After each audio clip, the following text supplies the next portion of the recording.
ሞክሬው አልሆናልኝ ይሄ ነገር ብተወው ይሻላል ብለን ተስፋ የቆረጥንበት ነገሮች በጣም ብዙ ናቸው። ግን የሞከርናቸው አሞካከር ልክ ነን ብለን እናስባለን። አሁን ሐዋርያቱ ክርስቶስ መጣና ወደ ባህር እንሂድና አሳ እናጥምድ አላቸው። ሐዋርያቱ ደግሞ ሌሊቱን ሙሉ ሲለፉ ስላደሩ አንድም አሳ በመረባቸው ላይ ስላልገባ ጴጥሮስ ብድግ አለና ጌታ ሆይ ሌሊቱን ሙሉ አሳ ስናጠምድ ነበረ፣ አንዳች አሳ ግን በመረባችን ላይ አልኖረም አለው። ግን አለው አንተ ካልክ በስምህ እንሞክራለን ብሎ ገባ። ከዛ በኋላ መረቡ እስኪቀደድ ድረስ አሳ በመረባቸው ነበር። ሁለተኛ ደግሞ አንድ አባት ለልጁ የዓለምን ካርታ አስተካክልልኝ ብሎ ሰጠው።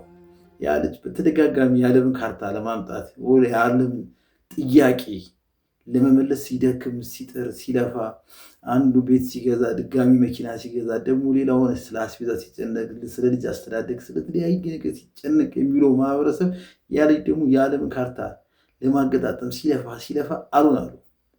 መጨረሻ ላይ ወደ አባቱ ሄደና አባቴ ወይ አሉ፣ አቤት። የሰጠኝን የዓለም ካርታ ሰካከቼ ልጨርስ አልቻልኩኝም፣ ሊገጣጠምልኝ አልቻለም፣ ስለሆነ አልቻልኩኝም ደክሞኛል ብሎ ለአባቱ ነገሩ።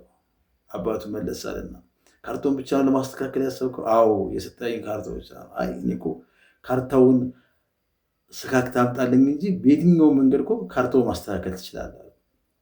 አዎ ግን በየትኛው መንገድ ሞክሬያለሁ ግን አልሆነልኝም አለ። ጀርባውን አይተዋል? አይ አላየሁትም አለ። እስኪ ጀርባውን አዙሮ ውስጥ ይላሉ። አየሁ። ምን ይታያል አለ። የተቆራረጠ የሰው ምስል ይታየኛል አለ።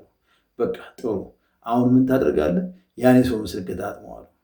ያ የሰው ምስልን ሲገጣጥመው ለካ ከጀርባ በህይወቱ የከበደውን የዓለምን ካርታ እየገጣጠመው ነው። እናም እኛ በህይወታችን የጎደለንን በዓለም ላይ ያጣነውን ፍቅርንም፣ ገንዘብንም፣ ሞራልንም፣ ሀሳብንም፣ ተወዳጅነትን፣ ተቀባይነትን ያጣነው የዓለምን ፍላጎት ለማሟላት ስንሮጥ ነው።